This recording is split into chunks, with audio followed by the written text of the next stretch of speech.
Video tutorials by Andrew Buckle. In this tutorial, I'm just going to show you how brush size and brush sort of dab can affect the results of art history. Now I've just got an image here, just created it, and I've used it as a snapshot, just gone up to here and new snapshot. And what I've done is I've actually put the art history brush little indicator there, click there. You can basically select any of those, but I'm just collecting the snapshot, and there's the art history tool there.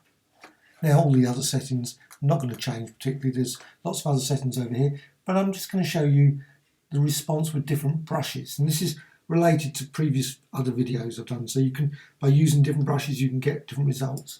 Now, so I'm just going to select the first one there, just one of the very basic one.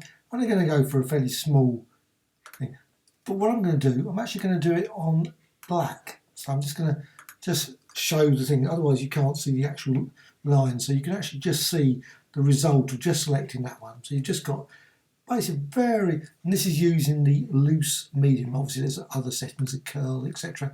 This is for loose medium, mainly because in some of my other videos I've used this one. I'm just demonstrating the actual. So basically that is the basic brush. Now you can make it slightly bigger. I'm just going to make that bigger and then apply it. Then you could actually, near enough at that point, you actually end up near enough losing it. It's very abstract design. Right, so you've got that design there.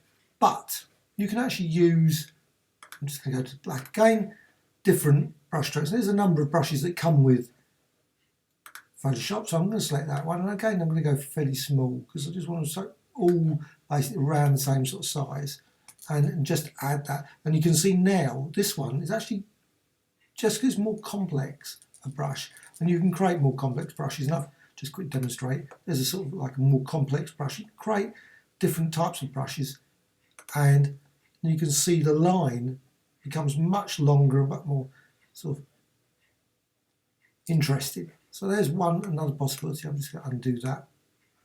Let's go back. I'm going to select ones that I've created as well, just to demonstrate the different. Now this is just a very basic star, so you just go over here to the star, and again set the size. Now you'd think that that is not much different from that, or that one, or that one. But and obviously when you go down to very, very small, it doesn't really look like hardly any difference at all. And yet the result is actually quite dramatic. You can actually see the line really stretches out far quicker and more dramatic than just if you're using a very basic. So you can actually see the end result can be very different. And right, so you've got that. And I'm going to demonstrate another one that I've created, and this is a lot more complex brush there, just a more, and I'm just going to reduce it down again, so it's about the same size. And then you can see again, the results are quite fairly different. And just by holding the mouse down or the pen, you can actually generate the results. It whips around and generates all the various lines. Now of course you can modify it over here by the color dynamics. So I can just go over here and you see you can just create different results using that. Now of course you can experiment just to see, create different brush strokes that can end up creating different designs over here. And of course depending on whether you use like tight, long, the results will be different as well, depending again on the brushes that you actually use. Again, go back to that snapshot, that one there, and just you can see the result there. Now another option to create very interesting sort of spray designs using this, and that is just going to go for shape dynamics. Nope, wrong one. Brush tip, and it's spacing. Now spacing up here, I've put the spacing down really low. You can see got the lines there. Now undo again, and you can go spacing, so make it about 56, 63, and it's a bit looser. You can see the lines start, you can see dots appearing in the design.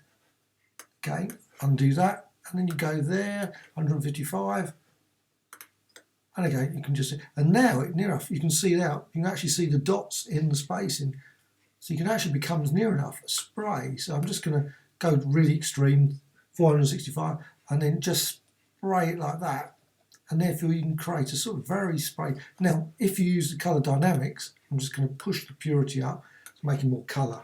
Now in this, I'm just going to again using this original image, and you can see you can create now a sort of very much spray. And again, depends on the brush that you use here. Obviously, if you just use the other one, you might get a different result. Again, you'll see that one's lost the spacing now, but I'll just put that back again, push the spacing out, and again creates again more sort of different dots from the previous dot, which were a more blurry sort of dot.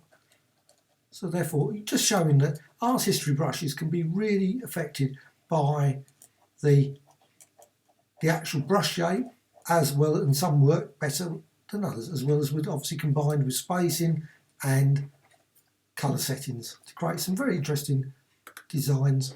So just move that spacing back down again. Again, go for a brush tip, maybe like that one. The stars really work probably the best. It's a really nice one, and that creates a very rapid. And again, if you got too big, you actually get this sort of thing. But you don't have to actually go back again. You can actually just say, right, go back to size and put it down to 17, and then draw it there, and then maybe put size down again and just reduce it down to 6 and draw again there. So you can just layer it very quick and easy like that. And once you've actually got that, of course, what you can do is you can then go and make that as a snapshot, click OK, and then go down there. So if you actually just use that now as a snapshot, you can create even more interesting effects using that combined there. So it's got the snapshots with the actual brush strokes which are being used there. Right, hope you found this of interest.